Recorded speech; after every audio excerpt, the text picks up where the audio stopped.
uncharted territory in terms of where we can go. And I was just curious if you could talk a little bit about, you know, that Hitchcockian idea of showing the bomb under the table creates a certain degree of suspense. Now the suspense is played out, and we're just into straight up, you know, explosion time. And how calculated was all that?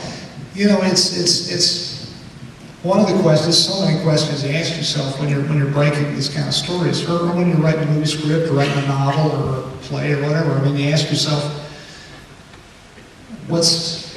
how much pure surprise do we want versus how much tension and dread? And the two, I don't know if they're mutually exclusive, but tension and dread derive from the audience knowing, or at least suspecting, what's going to happen.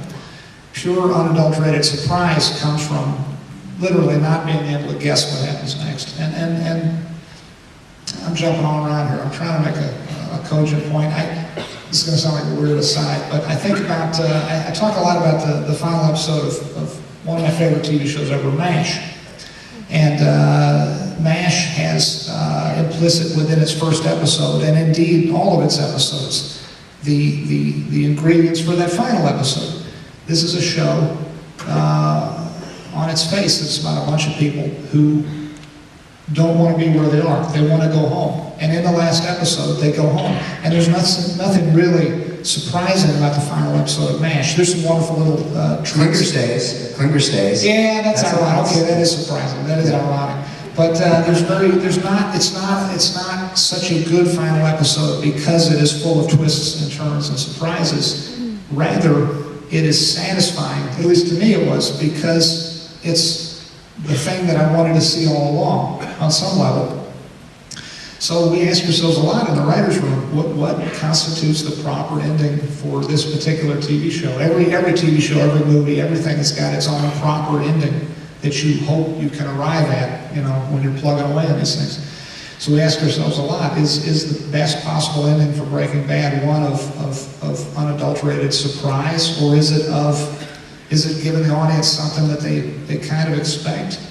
You know, that feels fated. Is there a certain amount of destiny or fate that feels like it should take a hand? I'm not saying, by the way, I'm not telling you what we wound up arriving at. But these are George Masters said, boom! And then it blows up. but that's these are the kind of questions I'm sure that you guys were asking. I mean, the trying to figure out how to end anything, any work of fiction, but especially something that's going on as long as a TV series. Man, it's just, there's so much you got to think about. It's not easy, and but I think I speak for all of us when I say we're absolutely sure that you're going to stick the landing, and I mean that with, you know, absolute certainty. So, because I know what I'm talking about.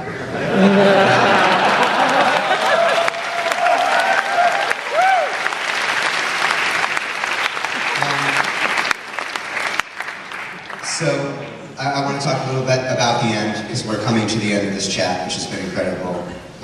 As I mentioned at the beginning, we're about 72 hours away, less than 48. Oh, right, it's Friday night. Oh my God. And millions of people are all kind of coming up with their predictions of how it all ends, how they want it to end, how it should end, this idea of inevitability that we just talked about. How aware are you of these theories that are out there, of you know, and everybody who, even, you know, from the New York Times to the LA Times to Grantland, is basically posting, here's what we think is going to happen on Breaking Bad. Are you tracking any of that? I am not really. I hear, most of what I hear is anecdotal. I hear it from people I work with, friends, whatnot, who tell me what they've read on the internet. I shy away from reading about, I always have, reading about the show on the internet, not because I'm not interested, but because I'm too interested. I would disappear into internet land for many hours on end and probably not feel any better about myself afterward. And I don't mean that we don't get a lot of lovely reactions and wonderful, thoughtful discussion of the show. It's just that I don't know. I know my own, mental makeup, emotional makeup. It's I don't know. It's like 1,000 good things are never enough, and one bad thing that just makes you want to slit your wrist. So it's silly. It's silly. It's ridiculous, and it doesn't seem healthy. But there it is. And at least I'm honest about it. But so having all that long-winded thing. I have heard some of these theories, and some of them are wonderful in their imaginativeness, and others may be pretty close to the mark, and I'm not saying which one's which, but there's a lot of smart people out there, and it's very possible that somebody out there has already guessed some of the major plot points of this thing, but I'm not saying who. What are you going to miss the most? I really miss the family of the cast and crew the most, and that's been a feeling we've had now for a great many months, because we wrapped production in early March, and that's when the crew all pretty much said goodbye to one another in Albuquerque, and then we had several months of post, so that we kept the post crew going in Burbank. And then we said goodbye to them, and it's been sad. Last night I had dinner with Mark Freeborn, another wonderful Canadian who lives up here, lives in Vancouver. And my girlfriend and I had dinner with Mark and his lovely wife Rose, and he is now a production designer on Bates Motel, which is an excellent show. It was bittersweet. We had such a good dinner, but the whole time I'm thinking, man, I miss this guy. I don't see these folks often enough now. So that's the answer. I miss the people. But I think we ended the show at the right time, creatively. You guys be the judge 48 hours from now. But it's better to leave the party with folks wanting more rather than to overstay.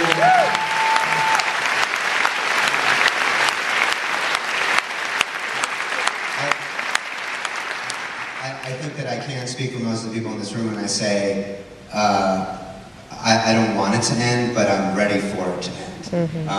And that's really a testament to the amazing work that you and your team have done. And this kind of brings us to our last question. And it's the most it's the most personal, but I do feel like, for all these people who stood in line and bought tickets to see you here tonight, this is really the only opportunity that you'll have. You'll be asked many, many questions about this show subsequent to it over the years. It's your legacy, even if you go on to create other incredible shows. This show is so incredible that my guess is that it's going to be remembered for a very, very long time. But at this moment in time, right now, just 5 days ago, I'm bad with math, 5 days ago, you won the Emmy, you won the Drama Emmy.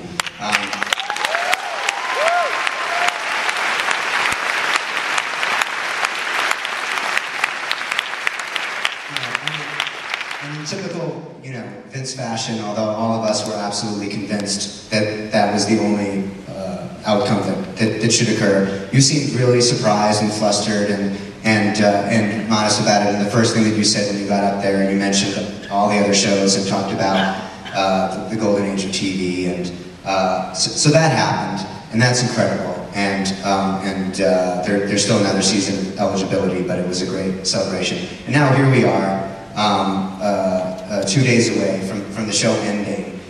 It's going to be over. There's never going to be another episode of Breaking Bad again. There will be Better Call Saul, but this story is ending. It's over. How do you feel right now? What are your feelings? Like, what's going on in your mind and in your heart?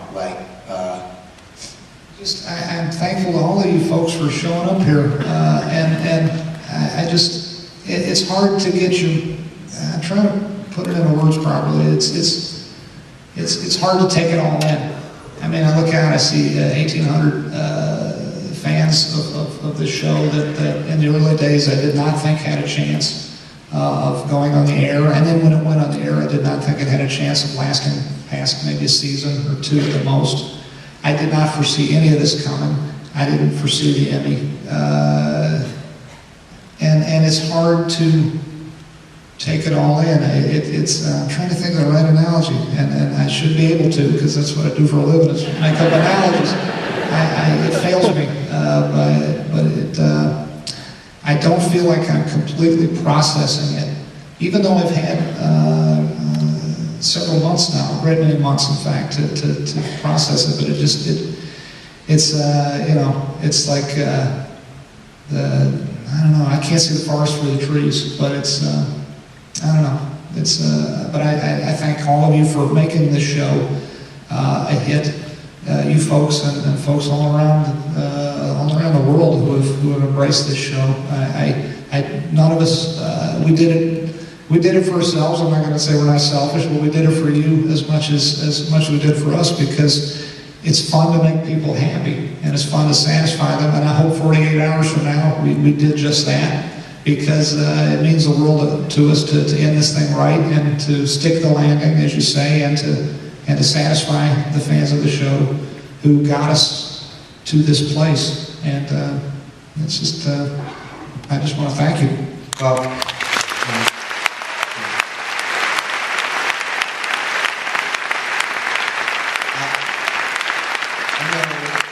know how we feel, and how we feel is grateful for everything, for this amazing show that's been such a huge part of our lives. So everybody, one more time for Vince Gilligan, please.